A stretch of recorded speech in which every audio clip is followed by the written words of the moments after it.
अस्सलाम वालेकुम रहमतुल्लाहि व बरकातुहू। कैसे हैं आप? ज़माना कदीम से चंद एक अहम अलामत बढ़ी जा रही हैं और वो असर हाज़िर तक के तमाम दशनास उन पर बात तो करते हैं, लेकिन जिस तरह से उसकी जांच पड़ताल करनी चाहिए उससे शायद थोड़ी सी कन्नी कतराते हैं, इसलिए कि वो ये समझते हैं कि ज़माने कदीम में पढ़ा जा रहा था वो ठीक पढ़ा जा रहा था और मुझे भी उससे कोई इख्तलाफ नहीं। लेकिन आज एक ऐसी अलामत की बात करेंगे जो उर्फ़े आम में नक्शे तिब के हवाले से ज़माना कदीम में पढ़ी जाती थी, फिर उसे बेहतरीन डॉक्टर की अलामत कहा गया, उसके बाद कहा गया कि यह सर्जन के हाथ पर पाई जाती है। जब मैं इस फील्ड में आया तो मैंने बेशुमार सर्जन के हाथ देखे तो उनके हाथ पर नहीं थे, बेशुमार डॉक्टर से मिला उनके हाथ पर नहीं थी, बेशुमार हुक्मा से मिला उनके हाथ पर नहीं थी। इसका मतलब है कि इसको मुस्तरद न समझा जाए तो फिर क्या समझा जाए? आज मैं इस पर आपसे बड़ी एक तफसीली निशस्त करूंगा और सबसे पहले इस बात को जानना जरूरी है कि ये अलामत इस उभार पर पाई जाती है और इसको कहते हैं माउंट ऑफ मरकरी, अतारत का उभार। इसे सोने का पहाड़ भी कहा जाता है। ये बड़ी बड़ी जबरदस्त किस्म की उन लोगों के हाथ पर पुरगोश्त अलामत मौजूद होती है जिनके बारे में कहा जाता है कि ये बाय बर्थ कमाल के जबरदस्त किस्म के वो ताकतवर इंसान हैं जो दीवार के उस पार भी देखने की सलाहियत रखते हैं। आई मीन के हरफों लफ्जों और जुमलों से खेलने का ढंग भी जानते हैं। अब इस उभार पर बहुत ज्यादा अहम किस्म की अलामत पाई जाती हैं जिसमें औलाद की लकीरें भी हैं और मैरिज लाइन भी इसी उभार के साथ साथ पाई जाती है। तो सबसे पहले एक ये हैंडप्रिंट देखिए।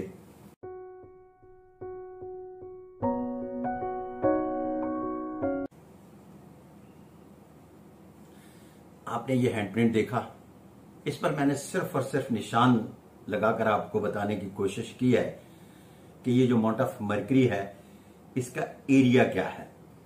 ना तो ये बाहर की तरफ ज्यादा झुका होना चाहिए और ना ये तीसरी उंगली की तरफ बहुत ज्यादा दबाव देता हो।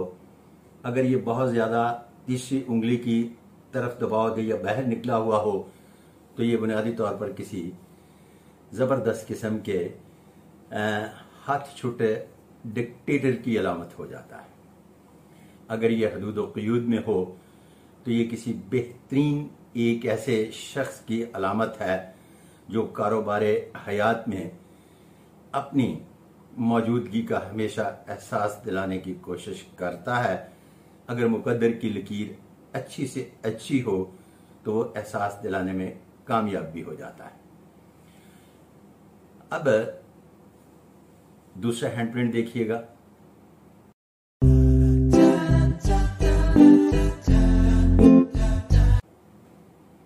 देख लिया। इस दूसरे हैंडप्रिंट में मैंने आपको दिखाया है कि ये मैरिज लाइन है और मैरिज लाइन का ये अहाता है, ये हार्ट लाइन से ऊपर निकलकर इस हिस्से में आती है और ये भी माउंट ऑफ मरकरी पर ही मौजूद होती है। तो ये सारे नक्शे दिखाने का मकसद ये है कि जिस अलामत का मैं आगे चलकर जिक्र करूंगा उसके बारे में आपको अच्छी तरह से निशानदेही हो जाए, कहीं गलत न पढ़ लें, क्योंकि इस उभार पर बहुत सारी अहम अलामत मौजूद होती हैं। ये मैरिज लाइन है, बुनियादी तौर पर जब मैरिज की बात करेंगे तो उस पर तफसील से बात करेंगे। इसके बाद आप नक्शा नंबर 3 देखिएगा इस पर औलाद की लकीरें हैं।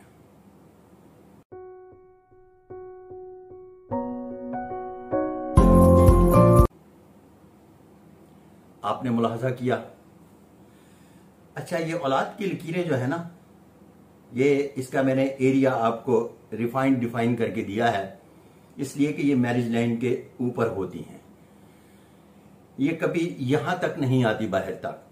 इसका एक मखसूस एरिया है जिस एरिया में पाई जाती हैं, इसलिए इसको डिफाइन करके आपको बताया गया है कि ये मैरिज लाइन का एरिया है और ये औलाद की लकीरों का, और ये वाला हिस्सा जो है ये सारे का सारा अमाउंट ऑफ मरकरी है। अब एक और नक्शा देखिएगा।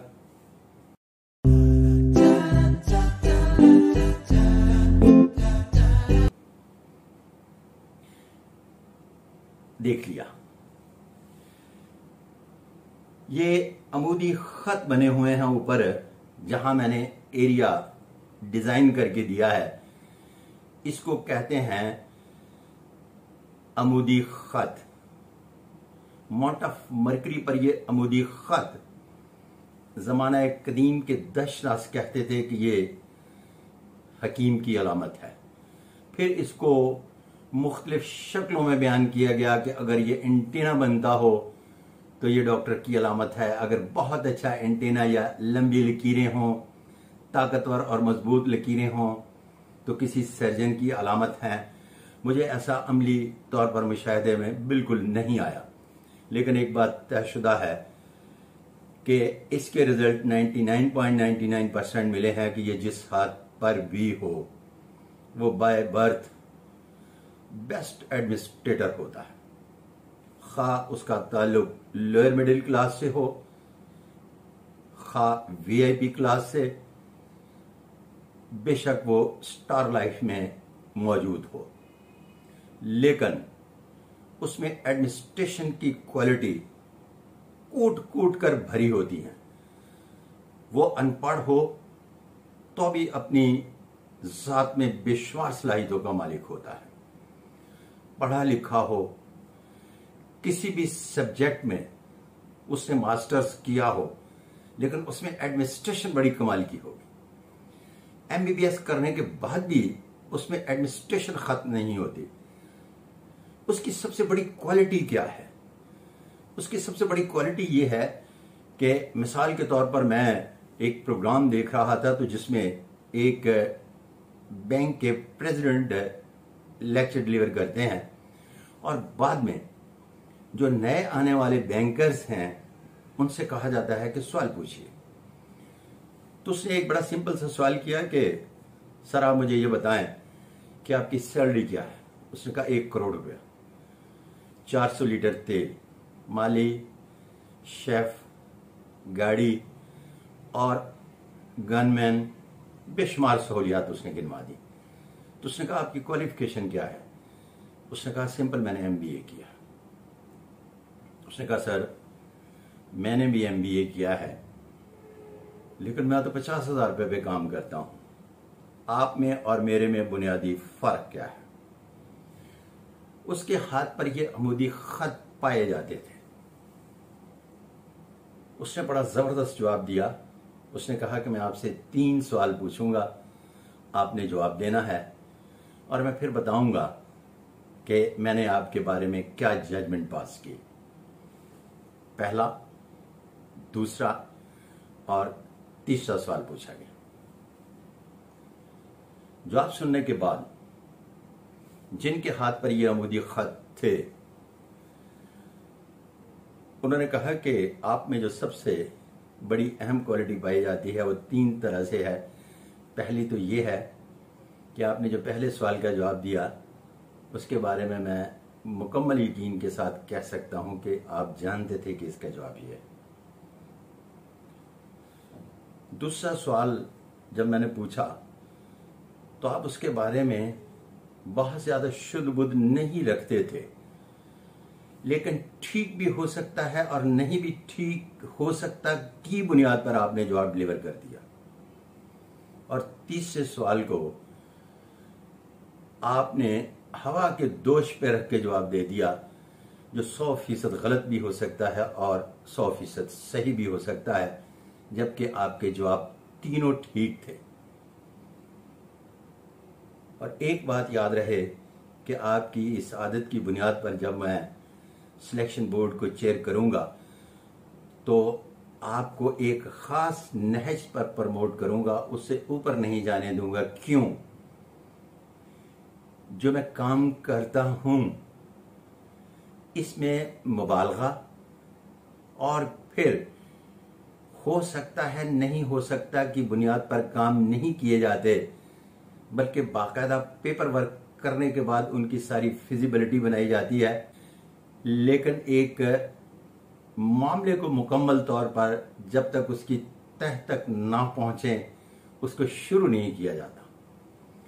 और अगर वो बच्चे जिनके हाथ पर ये अमूदी खत पाए जाते हैं वो CSS, PCS और एडमिनिस्ट्रेशन जॉब के किसी भी शोबा है जिंदगी में थोड़ी सी भी मेहनत के बाद अगर मुकद्दर की लकीर अच्छी है, कोशिश करें तो वो बहुत बड़े सरकारी ऑफिसर बन सकते हैं। जिन ऑफिसर्स के हाथ पर मॉट ऑफ मरकरी, आगे चलकर इसके सारे कॉम्बिनेशन भी बयान करूंगा, तो चूंकि सरकारी ऑफिसर की बात की है तो मॉट ऑफ जुपिटर का कॉम्बिनेशन बनता हो तो ये बेस्ट एडमिनिस्ट्रेटर की अलामत है। ग्रेड 17 में जब उनको DMG ग्रुप, पुलिस ग्रुप, इसके अलावा आर्मी और वो दूसरे शोबा है जिंदगी जिसमें CSS करने के बाद बच्चे आते हैं तो वो ग्रेड 21-22 को छूते हैं। अगर मुकद्दर की लकीर इन दो उभारों के साथ बड़ी शार्प हो तो वो अपने अदारों के सरबराह भी बनते हैं। तो आज मैंने बड़ी जबरदस्त किस्म की वो अलामत जिसे ज़माना कदीम के लोग नक्श तिब कहते थे, असर हाजिर का दहशनास अगर इस तरह से पढ़ेगा कि ये जिस हाथ पर भी पाई जाती है वो जिस शोबा है जिंदगी से मुतल्लिक हो, उसमें एडमिनिस्ट्रेशन, रख रखाव, समझने और जानने की क्वालिटी जो है वो दूसरे लोगों की निस्बत बहुत ज्यादा होगी। वल्लाह आलम बिस्वाब। इसके साथ ही अपने मेजबान सादिक महमूद मलिक को अगली वीडियो तक इजाजत। अल्लाह हाफिज।